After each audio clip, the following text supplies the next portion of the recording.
నమస్తే. నేను మీ Sandeep from prime TV. ఏంటి అనంటే ఈరోజు మన ముందు ఒక మంచి డైలాగ్ రైటర్ గారు ఉన్నారు. ఆకిళ్ళ శివప్రసాద్ గారు. Hi sir. హలో అండి. ఎలా ఉన్నారు సార్? బ్రహ్మాండంగా ఉన్నాను. మీరు చూస్తే తెలుస్తుంది సార్ ఎంత పాజిటివ్‌గా ఉన్నారు. దేవుడి దయ సార్ మన పాజిటివ్ నేను అంటే మొత్తం దేవుడి సినిమాలేనా సార్? లేదంటే నార్మల్ సినిమాలు కూడా ఇంట్రెస్ట్ ఉండదా సార్? బ్రహ్మాండంగా మీరు ఫస్ట్ అంటే మీరు ఊరికే దీని గురించి అడిగారు కనుక ఒకే ఒక నిమిషంలో ఫస్ట్ ఆనాల గురించి చేశానండి. తర్వాత కరెంట్ చేశా. Current out and out young. తర్వాత మరి 2, 3 చేసిన తర్వాత రంగమార్తాండ చేశా. మీరు చూంటారు. Highly drama, highly emotional drama. ఇప్పుడు ఏంటంటే ఈ సినిమాలన్నీ చేసిన ఈ సినిమాల్లో ఉండే అంటే రకరకాల ఎమోషన్స్ అంటే ఇప్పుడు టచ్ చేసి వచ్చానండి. కన్నప్పలో నా అదృష్టం బాగుండి అన్ని రకాల ఎమోషన్స్ ఉన్నాయండి. Okay sir. అంటే ఇప్పుడు నార్మల్‌గా ఇప్పుడున్న జనరేషన్స్‌కి different type of dialogues, vulgarity ఇవన్నీ అయిపోయాయి సార్. అంటే దాని గురించి ఏ జాగ్రత్త తీసుకున్నారు సార్? జాగ్రత్త అంటే మీకు ఒకటి చిన్న కరెక్షన్ అండి మీ క్వశ్చన్లోను. ఈ జనరేషన్ వాళ్ళు ఏ వల్గారిటీ అవన్నీ కాదండి. వాళ్ళు మంచి డైలాగ్స్ రాస్తే వింటారు. మాకు రంగమార్తాండప్పుడు అలాగే ఇప్పుడు జాగ్రత్త అంటే ఒకటండి. మాకు విష్ణు గారు ఈ సినిమా మొదలుపెట్టాడు ఒక మాట చెప్పారు. ఏమండి మనం సింపుల్గా రాయాలి అంటే అందరికీ అర్థమయ్యేటట్టు ఉండాలి. ఎట్ ది సేమ్ టైం దాంట్లో మీనింగ్ ఉండాలి. ఏదో అర్థమయ్యేటట్టు ఉండాలని చెప్పి అంటే మరీ క్యాజువల్ వర్డ్స్ ఉండకూడదు. ఎట్ ది సేమ్ టైం అలాగని మరీ పెద్ద పదబంధాలు అవి సమాసాలు సంధులు అలాంటివి లేకుండా హాయిగా ఉండాలి. అందరికీ అర్థం అవ్వాలి. అందరికీ అరే ఈ సినిమా మనం ఐడెంటిఫై చేసుకునేటట్టు ఉండాలి. ఆ భాష మూలాంచి పరిగెత్తుకు వెళ్ళిపోకూడదు అన్నారు. భాష బ్రహ్మాండంగా వచ్చిందండి. అందరికీ నచ్చుతుంది. అంటే ఈ జనరేషన్ పిల్లలే కాదు, ఇప్పుడు 5th క్లాస్ 4th క్లాస్ చదువుతున్న చిన్నపిల్లలు ఉన్నారు చూడండి, వాళ్ళకు కూడా బ్రహ్మాండంగా భాషకు వస్తుందండి. ఏదేమైనా డైలాగ్ ఒకటి ఉండదు. బోల్డ్ డైలాగ్స్ ఉన్నాయండి. అంటే మీరు అన్నీ అంటే ఒకటండి కాదులేండి సార్. అంటే ఇప్పుడు నేను చెప్పడానికి గురించి కాదు, అది ఆ డైలాగ్ అనేది అవుతుందంటే ఆ సందర్భానికి తగ్గట్టుగా వస్తుందండి. అది మనం మామూలుగా నేను బయటకే చెప్పిస్తే ఒక చిన్న పొడి మాటగా ఉంటుంది. అది చేత ఆ సందర్భం వచ్చినప్పుడు మీరు డెఫినెట్గా దాన్ని చూడండి, బాగుంటుంది మీకు. Okay sir. ఇప్పుడు నార్మల్గా ప్రభాస్ గారు అనేది ఒక యూనివర్సల్ స్టార్ అయిపోయారు సార్. అతను ఇందులో క్యారెక్టర్ ఎలా ఉండబోతుంది సార్? అతను ఎంతవరకు పాత్ర ఉంటుంది? బ్రహ్మాండమైన పాత్ర ఉంటుందండి ఆయనది. ఆయన ఇమేజ్కి తగ్గట్టుగానే ఉంటుంది. ఆయన ఇమేజ్లో అంటే ఇదొక డెఫినెట్గా ఒక డిఫరెంట్ రోల్గా ఫర్ ఎవర్ మిగిలిపోతుందండి. ఆయనకి కానీ ఆయనతో వర్క్ చేసిన మా అందరికి కూడాను ఒక మంచి సినిమా. ఆయన సెట్స్‌లో ఎలా ఉంటుంది సార్? నార్మల్గా ఆయన చాలా ఎక్కువ పాజిటివ్‌గా ఉంటారండి. బ్రహ్మాండమైన పాజిటివ్గా ఉంటారండి. మేము వెళ్ళినప్పుడు అంటే రెగ్యులర్గా వెళ్ళేవాళ్ళం. చక్కగా ఆయన స్క్రీన్ ప్రెజెన్సే ఒక డిఫరెంట్గా ఉంటుంది కదండి. ఆ స్క్రీన్ ప్రెజెన్స్కి ఏంటంటే చక్కగా హాయిగా నవ్వుతూ ప్రశాంతంగా పలకరిస్తూ, అలాగే క్యారెక్టర్లో కూడా ఆయన అంత బాగానే ఇన్వాల్వ్ అయిపోతారు. అంటే మనం చూడడానికి ఏంటి క్యాజువల్గా ఉన్నారా అని అనిపిస్తుందేమో కానీ అస్సలు క్యారెక్టర్ కానీ వాటి ఇంకోటి ఆయనకి ఆల్రెడీ స్క్రిప్ట్ పంపిస్తే రెడీ అయిపోయి వచ్చేసారండి. అది గొప్ప విషయం కాదు.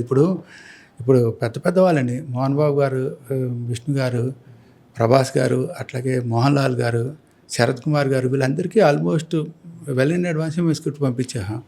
అట్లా చక్కగా ప్రిపేర్ అయ్యి వచ్చేసారండి వాళ్ళు. అది ఆశ్చర్యం కదా. ఇప్పుడు అంత పెద్ద స్టార్స్ వాళ్ళు ఎందుకు అంత లెజెండ్స్గా ఉండిపోయారంటే వాళ్ళలో ఉండే ఆ డెడికేషన్ అండి. ఇవాళ కూడా ఇంత అంకిత భావంతో చేయడమే.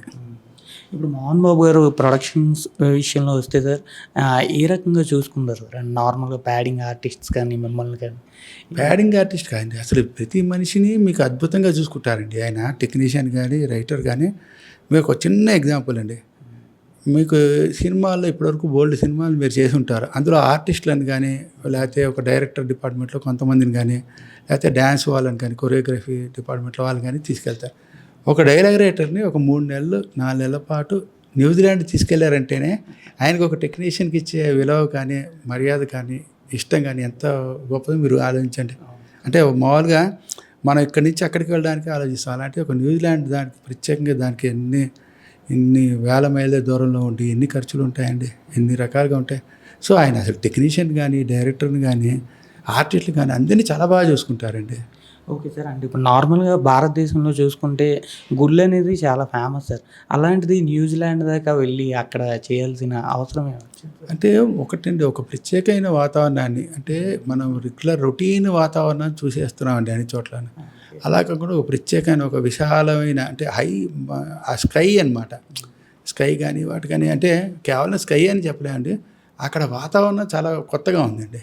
అంటే ఇప్పుడు అంటే మళ్ళీ ఈ మైథాలజీ పూర్వం మనకున్న కన్నప్ప కథ ఆధారంగా చూసుకుంటే ఎప్పుడో కొన్ని శతాబ్దాల క్రితం జరిగింది అది. అప్పుడు వాతావరణం మనకు తెలియదు, కానీ ఖచ్చితంగా అప్పుడు ఆకాశం అంటే పంచభూతాలు అప్పుడు పొల్యూట్ అయితే ఉండవు కదా. అంటే అలాంటప్పుడు అంత ఫ్రెష్నెస్గా ఉండాలి కదా. అప్పటి వాతావరణాన్ని ఆ ఆకాశం కానీ, ఆ గాలి కానీ, ఆ నీరు కానీ, మీరు మొన్న రిలీజ్ అయిన పాట చూసుంటారు. ఆ నీరు చూడండి అంత ప్యూర్ ఫామ్ ఆఫ్ వాటర్ ఉంది అక్కడ. అలా ఆ ప్యూరిటీ కోసం అంటే పంచభూతాలకి అధిపతి శివుడు కనుక ఆయన అక్కడికి నడిపించాడండి. అంటే మీరు స్టాండర్డ్గా శివుడు ఆజ్ఞ లేనిదే ఏమైనా కొట్టదు అంటారు కదా. బహుశా న్యూజిలాండ్ కూడా ఆ శివుడే ఆజ్ఞాపించి అక్కడ తీసుకెళ్ళాడేమో ఈ సినిమాకి అక్కడే చేయాలని. Okay sir. అంటే ఇంతకు ముందు భక్త కన్నప్ప అనేది వచ్చింది సార్, నా సినిమా కృష్ణరాజు గారు తీశారు ఆల్రెడీ. దానికి దీనికి ఏమైనా రిలేట్ ఉండబోతుంది? అంటే ఒకటి కన్నప్ప అనే దాంట్లో ఉండే బేస్ లైన్ అయితే అదేనండి. ఒక ఆస్తికుడా మారడం అనేది బేస్ లైన్. కానీ కథ చెప్పే విధానంలో మీరు మీ చిన్నప్పుడు మీ నాన్నగారు కానీ మీ అమ్మగారు కానీ చెప్పే కథ ఒక రకంగా చెప్పేవారు. ఇవాళకి సేమ్ అదే అనగనగా అని మొదలుపెట్టాం అనుకోండి, అనగనగా అయినా కూడా సరే అనగనగా విన్నా కూడా ఏదో కొత్తదనం కోరుకుంటారు. ఆ కొత్తదనం ఖచ్చితంగా ఉండి అలాగని బేస్ సోల్ ఉంటుంది చూసారా, సోల్ వదిలిపెట్టకుండా ఆత్మని అదే రూపంలో ఉంచేసేసి దాని చుట్టూ ఉండే మంచి ఒక అద్భుతమైన అలంకరణ చేస్తే ఎలా ఉంటుందో అలా తయారు చేశారు కన్నప్ప కథ. అంటే కన్నప్ప స్టోరీ అంటే సార్, అంటే ఇప్పుడు శివుడి కోసం భక్తి అనేది చెప్పుకోవచ్చు, అదొక్కటే ఉంటుందా స్టోరీలో? ఇంకేదైనా డిఫరెంట్? మీరు చూడండి, ద బ్రేవెస్ట్ వారియర్, ఒక అద్భుతమైన యోధుడు కనుక ఒక అత్యద్భుతమైన భక్తుడు అయిపోతే, అంటే యుద్ధాన్ని జయించగలిగాడండి. లౌకిక యుద్ధాన్ని జయించిన వాడు అంతరంగికంగా ఉన్న మానసిక యుద్ధాన్ని జయించాడు అనుకోండి, వాడు భక్తుడు అవుతాడు కదా. అంటే మన బయట శత్రువులను జయించడం ఇది, అంత శత్రువులను జయించడం కష్టం కదా. అట్లాగే కన్నప్ప అనే అతని అంటే ఒక నిర్మలమైన భక్తుడు అంటే యుద్ధం చేసేటప్పుడు యోధుడికి చూడండి అన్ని ఏది ఇంకా చూసుకోడు, వాడు పోరాటమే అంటే విజయం వీర స్వర్గం అంటారు చూసారా. అలాగే అంత ఫెరోషియస్, అంత విరోచితమైన అంత గొప్ప వ్యక్తి ఒక గొప్ప భక్తుడు అయిపోయాడు అనుకోండి, ఎలా ఉంటుంది? Okay sir. అంటే ఇప్పుడు నార్మల్గా కన్నప్ప క్యారెక్టర్ చూసుకుంటే సార్, అంటే మాంసం ప్రసాదం పెట్టడం, నెక్స్ట్ ఉమ్ము నీరు అభిషేకం చేయడం, ఈ రకంగా చేస్తాం. అది రియాలిటీలో నిజంగా అలా ఉంటుంది అనేసి అనుకోవచ్చు? అంటే రియాలిటీ అంటే నిర్మలమైన భక్తి అండి. భక్తికి ఏంటంటే మీకు ఇదే అదే అనేది ఉండదు కదా, నిర్మలమైన భక్తి. ఇప్పుడు నాకు ఇష్టమైంది నేను నైవేద్యం పెడతానండి, మీకు ఇష్టమైంది మీరు పెడతారండి, ఇంకా అబ్బాయికి ఇష్టమైంది ఆ అబ్బాయి పెడతాడు. అంటే ఏంటి, దీంట్లో ఇదే పెడితే దేవుడు తింటాడని ఉండదు కదా, ఇదే దేవుడికి ఆరగించాలి. మన మనసు ప్రధానం అండి. మన మనసుని అంకితం చేసినప్పుడు అది మనం మాంసం ముక్క పెట్టామా, ఇంకోటి పెట్టాము, మనసు కనుక నిర్మలంగా మనసు కనుక దేవుడికి అంకితం చేసాం అనుకోండి, దేవుడికి నాకు తేడా లేదు. అక్కడ కన్నప్పకి శివుడికి తేడా లేదు.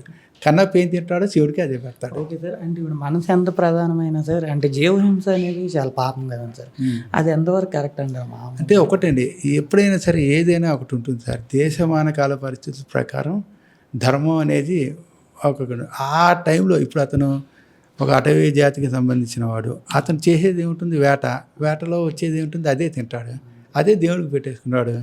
అతను వెంటనే ఉండేసేసి కొత్తగా ఏదో చేసేద్దాం అనుకోడు కదా. అంటే నాకు ఆకలిస్తే దేవుడికి ఆకలిస్తుంది అనుకునేంత నిర్మలమైన పవిత్రమైన భక్తి అంటే అతనిది. Okay sir. అంటే ఇప్పుడు నార్మల్గా ఎంతవరకు ఖర్చు అయ్యండి సార్ బడ్జెట్ నిజంగా నాకు తెలియవండి, కానీ చాలా ఎక్కువగా ఖర్చు పెట్టారండి వాళ్ళు. నేను అనుకున్న వాళ్ళ ఊహించిన దానికన్నా డబుల్ త్రిబుల్ అయిందేమో. బట్ నేను అంటే మీకు ఆర్టిస్ట్ కానీ టెక్నీషియన్స్ కానీ అంటే మమ్మల్ని అద్భుతంగా చూసుకున్నారండి. మాకు ఏ రకమైన ఇబ్బంది లేకుండా చూశారు. కానీ అంత నార్మల్గా మనం వెళ్తేనే, మనం ఒక చిన్న ట్రిప్కి వెళ్తేనే, ఒక ఊరికి కాళహస్తి వరకు వెళ్ళి వస్తేనే మనకి ఎంత అవుతుందో మనకి తెలుసు. అలాంటిది ఒక 3 నెలలు 4 నెలల పాటు ఒక డైలాగ్ ఆర్టిస్ట్ని కానీ ఒక డైలాగ్ రైటర్ని కానీ అంతమందిని తీసుకెళ్లారంటే మీరు ఊహించవచ్చు, చాలా అవుతుంది. Okay sir. మోహన్ బాబు గారు అంటే ఎనీ టైం ఎక్కువగా కోపంగా ఉంటారు, కొద్దిగా అనేది భయపడతారు సార్, అంటే చాలా జనాల్లో ఉన్న మాట కూడా అది. అలాంటిది ఇప్పుడు సెట్స్లో ఎలా ఉండడం, అంటే ఆయన క్యారెక్టర్ ఇందులో ఎలా ఉండదు? క్యారెక్టర్ అద్భుతంగా ఉంటుందండి. ఇంకా జనాలు ఏదో అంటారు ఇలా అంటారు అనుకోండి, మీరు దగ్గరగా చూస్తే మీరు ఆ మాట ఎవరు అనరు. ఆయనకి దగ్గరగా తెలుసుకున్న ఏ మనిషి చేశారో ఆయనకు కోపం ఉంది ఇదేనా అనుకోరు, ఆయన మనసుని అర్థం చేసుకుంటారు.